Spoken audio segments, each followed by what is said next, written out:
Κώστα, να σου πω, είχαμε μια ευχάριστη είδηση για τον καρκίνο του μαστού στην Ευρώπη. Μειώθηκε κατά 19%. Όμως πάλι η Ελλάδα ήταν θλιβερή εξαίρεση, όπου αυξήθηκε λίγο. Άντρες, αγαπάτε τα κορίτσια σας. Να έχετε το νου σας κι εσείς. Δεν είναι θέμα των γυναικών ο καρκίνος του μαστού. Συμφωνείς? Φυσικά συμφωνώ. Και έχουμε μαζί μας τον κύριο Χρήστο Μακρόπουλο, που είναι ογκολόγος, πρόεδρος της Ελληνικής Εταιρείας Μαστολογίας, για να μας εξηγήσει πώς συνέβη αυτό, εκτός αν έχω κάνει κάποιο λάθος. Καλή σας μέρα. Να κάνω μια μικρή διόρθωση, γιατί πράγματι υπάρχει η εταιρεία αυτή. Εγώ είμαι πρόεδρος της Ελληνικής Χειρουργικής Εταιρείας Μαστού, δηλαδή των χειρουργών, των οποίων το αντικείμενο είναι ο καρκίνος του μαστού. Γιατί λοιπόν αυξήθηκε η θνησιμότητα στην Ελλάδα από καρκίνο, ενώ όπως είπε πολύ σωστά η Μαριλένα, στην Ευρώπη?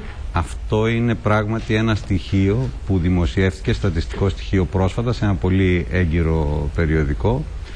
Παρόλα αυτά θα μου επιτρέψετε επιστημονικά λιγάκι να διαφοροποιηθώ, διότι αν δει κανείς από την επιστημονική πλευρά την ανάλυση αυτής της μελέτης, βλέπει κάτι πολύ ενδιαφέρον. Έχουμε και εμείς μείωση της θνησιμότητας, όχι της συχνότητας. Ελαττώθηκε δηλαδή ο αριθμός των ασθενών που χάνουν τη μάχη τους με τον καρκίνο του μαστού σε ηλικίες μικρές, κάτω των 50, περίπου 40%, 50 με 70 περίπου 17%, αλλά έχουμε μια τεράστια αύξηση στις γυναίκες άνω των 70 ετών. Εκεί παρουσιάζεται αύξηση θνησιμότητας για την Ελλάδα περίπου 80%. Βεβαίως και η ίδια η μελέτη, τα στοιχεία που χρησιμοποίησε είναι από την Παγκόσμια Οργάνωση Υγείας, επισημαίνει ότι χρειάζεται μια επιφύλαξη στη θεώρηση των στοιχείων από την Ελλάδα, τη Ρουμανία και άλλη ίσως μια χώρα, και μην φανταστείτε ότι κατηγορούμε τα στοιχεία, αλλά υπάρχει η ευκολία σε ηλικιωμένες γυναίκες που έχουν καρκίνο του μαστού να καταγράφεται πολύ εύκολα σαν αιτία θανάτου ο καρκίνος του μαστού σε μια 80χρονη που έπαθε έμφραγμα και είχε και καρκίνο του μαστού. Μπορείτε να μας δώσετε εσείς τα στοιχεία για τις Ελληνίδες που κάνουν μαστογραφία?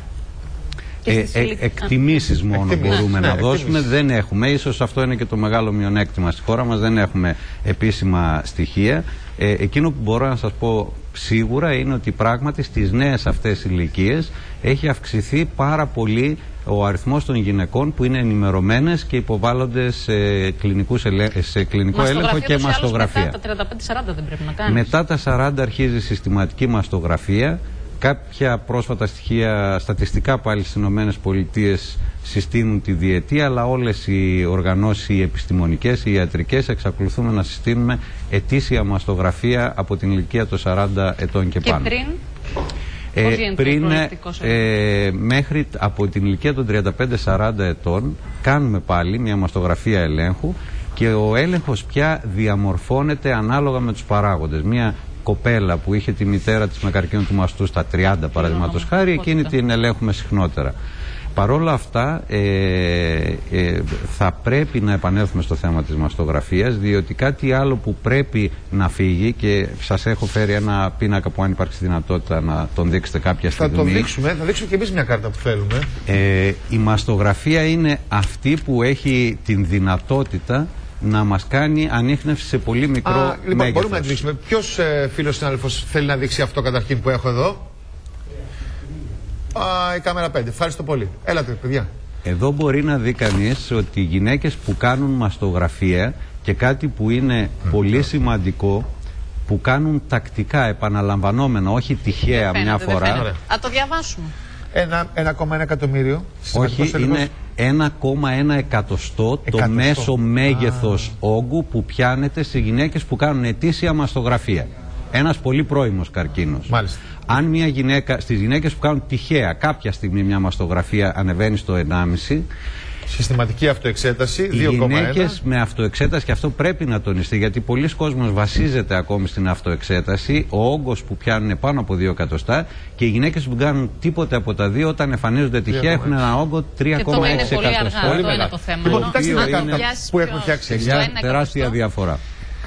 4.500 Ελληνίδες. Έτσι. Διαγνώσκονται με καρκίνο το χρόνο. 1.600 κοπέλες κάνουν τη ζωή τους κάθε χρόνο στη χώρα μας. Δεν είναι πολύ μεγάλος αριθμός. 1.600 γυναίκες να χάνονται Νέες επιτοπλίστων πρέπει να είναι. Το ιδανικό. 45-55 τι ηλικίες. Εξαρτάται από πολλούς παράγοντες, αλλά τείνουμε να έχουμε πιο επιθετικά στοιχεία σε νέο πληθυσμό. Σε νέο πληθυσμό, νέα κορίτσια. Άλλωστε, μην ξεχνάτε ότι είναι και κάτι σχετικό. Εκεί που θέλουμε να κερδίσουμε 30 χρόνια είναι στη 40χρονη και όχι στην 90χρονη. Μακάρι να μπορούσαμε δηλαδή. Αλλά να πω κάτι. Βεβαίως. Για να κάνεις μαστογραφία κοστίζει. Και τα ταμεία δεν πληρώνουν όλη τη μαστογραφία. Δηλαδή σου δίνουν πολύ λίγα λεφτά. Δηλαδή μαστογραφία... και από την πολιτεία θα έπρεπε να υπάρχει, δεν ξέρω, κάποιο πρόγραμμα. Υπάρχει νομίζω. Ναι, να μην το μεταφράσουμε γενικά για την απλή μαστογραφία. Ναι. Υπάρχει πλήρης κάλυψη από όλα τα ταμεία. Για αυτήν που δεν υπάρχει είναι η νέα τεχνολογία, η ψηφιακή, η οποία σαφώς είναι καλύτερη, αν και όχι απαραίτητη πάντοτε, αλλά πλεονεκτή. Και εκεί ούτε τα κρατικά μας νοσοκομεία είναι εξοπλισμένα με ψηφιακούς μαστογράφους. Αλλά σε ένα κανονικό νοσοκομείο, πόσο πρέπει να περιμένεις για να κάνεις μια μαστογραφία ή την κάνεις? Από ό,τι γνωρίζω, υπάρχει ένας χρόνος αναμονής που μπορεί να κυμαίνεται και σε 3 και σε 4 μήνες. Δεν είναι τόσο εύκολο. Αλλά μην ξεχνάμε ότι για προγραμματισμένες. Ακριβώς. Ναι, εδώ λίγο πρέπει να βοηθήσει η νοοτροπία μας. Αύριο να πάρω και θέλω αύριο. Μπορούμε να το προγραμματίσουμε εκτός αν υπάρχει κάποιο πρόβλημα για να δούμε. Κλείστε ραντεβού, κυρίες, για να κάνετε μαστογραφία και από τώρα όσοι δεν το έχετε κάνει. Είναι λάθος αυτό για εσάς, για τη ζωή σας και για τους ανθρώπους που σας αγαπάνε. Το ισχυρότερο μέσο μας για να όχι να αποτρέψουμε ένα καρκίνο, αλλά να το διαγνώσουμε σε μικρό μέγεθος, ώστε να έχουμε το καλύτερο δυνατό αποτέλεσμα. Σας ευχαριστούμε πάρα πολύ. Θα ήθελα να πω ότι για την Ελληνική Αντικαρκινική Εταιρεία που έχει 2 κινητές μονάδες και πηγαίνει σε διάφορους δήμους αν την καλέσουν και κάνει σε όλες τις δημότησες δωρεάν μαστογραφίες. Μπράβο. Να πούμε και ένα μπράβο.